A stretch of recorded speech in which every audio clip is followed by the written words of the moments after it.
Salut tout le monde dans cette nouvelle vidéo Brick Actu hashtag 127, les vidéos dans lesquelles on découvre l'actualité chaude et brûlante de notre brique danoise préférée, que ce soit des chaussures ou des briques. En l'occurrence, aujourd'hui, déjà j'espère que vous allez bien, on va parler de la news du reveal du jour autour de la paire d'Adidas en Lego, enfin la paire. C'est plutôt une demi-paire. Voilà, donc on va voir ce que Lego nous réserve avec cette paire d'Adidas. On parlera aussi un petit peu, reviendra sur la machine à écrire que William a pu tester, un petit peu des news autour de ce qui se passe chez nos amis belges, peut-être une ouverture d'un pseudo parc Lego. On va aussi regarder un petit peu du Super Mario. Voilà, enfin bref, quelques petites news, mais la news principale du jour reste néanmoins l'histoire de la paire d'Adidas. Bref, on fait le tour, c'est parti, on y va, let's go. Wow, mais quel programme cette brique actu! Alors si t'aimes, t'oublies pas de laisser un pouce en l'air et surtout, tu t'abonnes à la chaîne et que t'actives les notifications.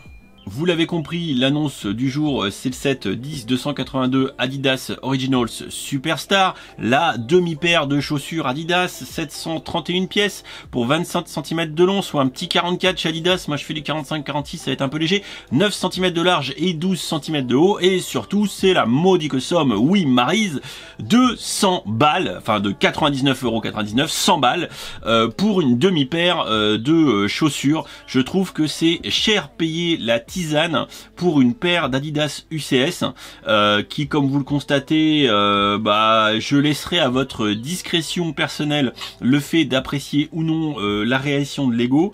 Clairement je suis assez critique sur tous ces produits lifestyle, parce que autant, si vous voulez, je trouve que les sets Star Wars, tout ça, c'est l'imaginaire, c'est des choses qui n'existent pas, qui sont dans nos univers cinématographiques ou que sais-je, et en avoir une représentation physique quelque part, c'est intéressant parce que de toute façon, ça n'existe pas dans la réalité. Quant à la recréation d'objets du quotidien avec du Lego, eh bien là, c'est un questionnement qu'on pourra se poser à tout un chacun, à savoir si ça vous intéresse ou pas. La machine à écrire, c'est déjà une question en elle-même. Pour moi, c'est un gros presse-papier, joli presse-papier, mais là encore, je préférerais du Star Wars. Mais comme on me l'a très bien dit dans les commentaires de la vidéo concernée, il en faut pour tous les goûts, et je le comprends très bien, donc libre à chacun d'apprécier ou non tout ça. Mais là, on est dans une chaussure, voilà, une chaussure. Alors pourquoi pas avoir une chaussure de collection, mais une vraie chaussure de collection, tout comme j'ai derrière moi les premières chaussures Adidas qui étaient sorties, voilà, où je les avais payé 200 balles quand même, donc voilà, mais c'est des vraies chaussures, si je veux les porter je peux. Là, va falloir avoir un sacré chausse-pied pour faire rentrer les pieds de Dimitri là-dedans, enfin les pieds non, un pied. Voilà, il m'en coûtera 200 balles si je veux les deux, donc ça commence à piquer sévère. À noter que Adidas va même sortir une version identique en vraies chaussures, voilà, incessamment sous peu bientôt, pour la modique somme de 140 balles la blague, 140 € la blague, nous dit William. Il faut retenir que cette paire d'Adidas, elle arrivera le 1er juillet, toujours pour 100 balles. Alors vous le savez, hein, comme William, j'ai eu le communiqué de presse, hein, c'est juste qu'aujourd'hui, moi je faisais les plans de ma maison chez mon constructeur, donc j'ai pas eu le temps de traiter, mais voilà, on traite ce soir tranquille, hein. D'ailleurs, il n'y a pas d'urgence à traiter. Voilà un petit peu les photos qu'il y a dans le communiqué de presse, hein, qui doivent pas être sur le blog de William, je crois. Donc beaucoup de choses, hein. Lego met le paquet, hein, sur la com. On voit ici un présentoir qui va avec pour faire de l'UCS. On peut réutiliser la boîte Lego qui mimique une boîte d'Adidas pour la présentation. C'est pas moche. C'est pas moche, ça trouvera certainement son public, hein. Mais c'est juste que c'est pas ma cam. Ici, on a une série de photos toujours un peu lifestyle, mais en mode rebuild the world, hein. Donc ils ont été loin, hein. Ils ont fait pimper des chaussures ouais, dans différentes versions. Pourquoi pas, hein, c'est pas moche. Voilà, là c'est très girly, hein, évidemment, hein. Voilà, pour ceux qui ont envie de changer un petit peu, d'en faire un objet décoratif, pourquoi pas. Donc là, on a une petite influence Dots, hein, qui se sent très clairement. Après c'est pas moche, hein, c'est joli, ça fait un peu un objet art déco. Bah voilà, art déco, on est en plein dedans, ou très jungle, pourquoi pas, hein, c'est vous qui voyez et qui ferez votre propre interprétation, si vous le souhaitez, de cette chaussure. Bref, moi je suis pas totalement convaincu. Si vous voulez, je trouve que 100 balles, une demi-paire de chaussures, Il y a des gens qui vont surkiffer, c'est assez possible, hein, les fans d'Adidas, les fans de sneakers, je sais pas, voilà, je pense qu'il y aura une frange du public qui va adorer. Et puis il y a peut-être d'autres personnes qui commencent à se dire qu'avec trop d'objets lifestyle, Lego est peut-être en train de, je sais pas, bon, il cible les adultes, hein, on le sait, hein, il y a rien de nouveau là-dessus, rien de neuf sous le soleil, hein, voilà, il cible les gros portefeuilles. D'ailleurs, qui va mettre 100 balles dans une demi-paire de chaussures en Lego? Si vous voulez, ça, là, je pense quand même à penser qu'on est au bout de l'exercice, quoi. Je sais pas ce qu'ils vont nous faire après ça. Voilà, ils vont au bout du partenariat, très bien. À la rigueur, acheter la vraie paire d'Adidas pour 140 balles, au moins on a les deux.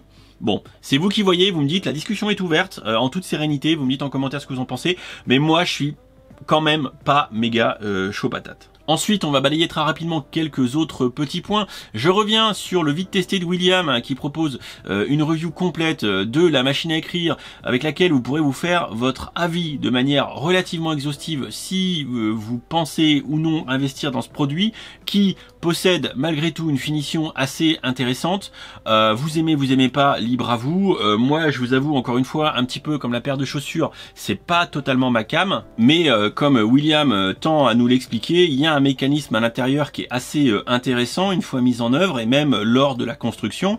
Vous avez pas mal de photos, hein, dans son article, hein, qui décrivent un petit peu les différentes étapes et on voit que c'est quand même assez shadé. Ici on a la petite lettre, hein, de l'arrière-petit-fils, hein, Thomas Kirk Christensen qui vient apporter de l'eau au moulin à la machine à écrire. Et surtout pour ceux qui le souhaitent, hein, William a fait une petite vidéo.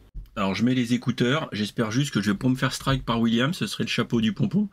Voilà, allez, on va tester, j'espère qu'il y a du son. Oh, il y a du son. Oh, regardez ces bras musclés de William, si c'est pas beau ça. Allez, voilà, clac, clac, clac. Donc il met le petit papier sur le tambour, on va voir s'il va tout péter. Allez, mon champion. Clac, clac, clac. Comment il fait bien semblant. Alors on voit qu'il n'y a qu'un seul marteau qui fonctionne, hein. Mais que par contre le son est intéressant, hein. Regardez, il touche toujours les mêmes touches, Il aurait pu écrire Hot Bricks, hein.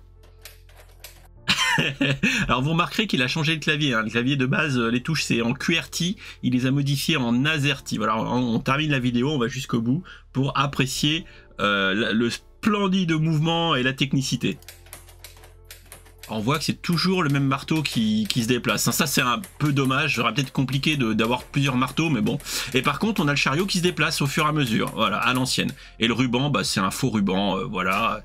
Et il a pété un truc, je crois.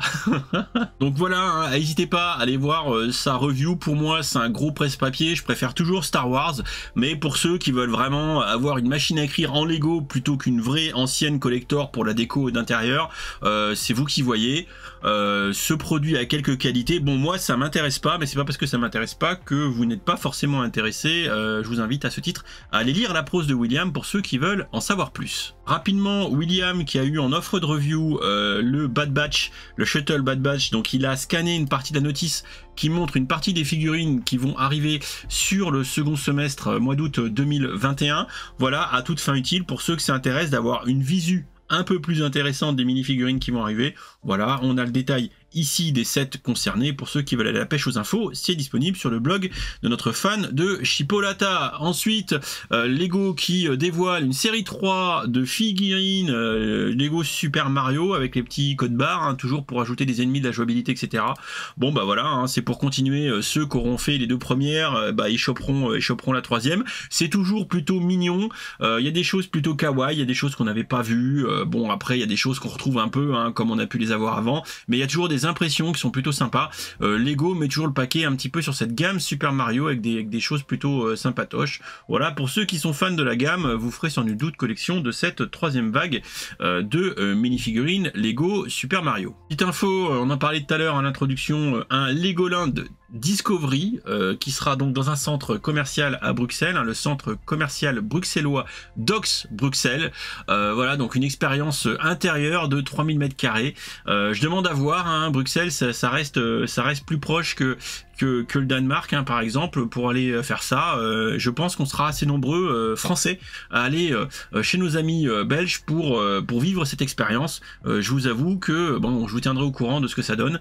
Voilà, hein, et c'est sorti via le journal Les Échos. On terminera par un gros topo que William a pu faire via les conférences qu'il a assisté aux Fan Media Days en ligne. Moi, j'étais pas dispo, hein, donc j'ai pas suivi ça. Donc tout un tas de confs. Ce qu'il faut retenir en synthèse de cet article, c'est que Lego va essayer de simplifier un peu l'écosystème et surtout essayer de s'assurer de la pérennité du business, hein, ce qui n'est pas gagné. En l'occurrence, certaines applications qui pourraient être orphelines avec des retraits de commercialisation de certains sets devraient être rapatriées dans l'application maîtresse qui, elle, Lego Powered Up, serait bien suivie en termes de maintenance, d'évolution, etc. Et d'autres petits produits plus anecdotiques en termes de fonctionnalité comme la maison hantée ou la crocodile, la locomotive, etc. sont de fait déjà dans l'application Powered Up.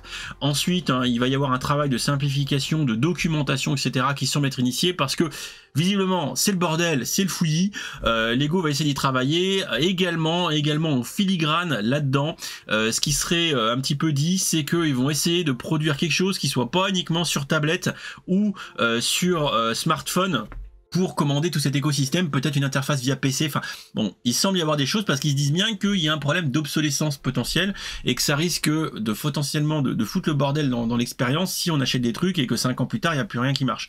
Donc voilà. Bon, visiblement, il y a une réflexion. Moi, je vous tiendrai au courant. Pour ceux qui veulent lire un peu plus, allez voir l'article de William. Il vous dira tout, il vous dira le reste. Voilà pour cette brique actu. Vous aurez compris mon avis principalement autour de cette demi-paire de chaussures Adidas. Bon, j'aime beaucoup les produits lifestyle. J'adore les Lego, il n'y a pas de souci là-dessus, mais concrètement, je pense que Lego a de vrais problèmes de riches puisqu'il s'amuse dans tous les sens possibles à dépenser un pognon de dingue, comme dirait Emmanuel, dans tout un tas de collaborations, etc., pour faire des produits qui vont peut-être toucher qu'une très petite frange d'audience. Clairement, on est d'accord que la demi-paire de chaussures Adidas, ça s'adresse pas à monsieur tout le monde ou aux fans lambda de Lego. Non, il faut avoir un sacré portefeuille, parce que au final, cette demi-paire de chaussures à 100 balles, quasiment le prix d'une vraie paire, ça commence à faire cher. Voilà, donc bon, vous connaissez mon avis, on en discute en commentaire. Je pense quand même que là, Lego arrive au bout du produit lifestyle qui, à mon sens, n'a pas vraiment vocation à être créé en briques.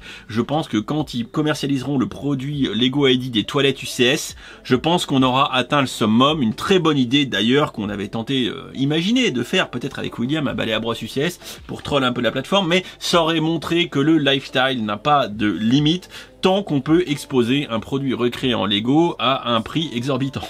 Voilà, bref, on en discute dans les commentaires, bien évidemment, vous me donnez vos avis, et puis je vous dis à très vite pour une prochaine vidéo, ciao ciao.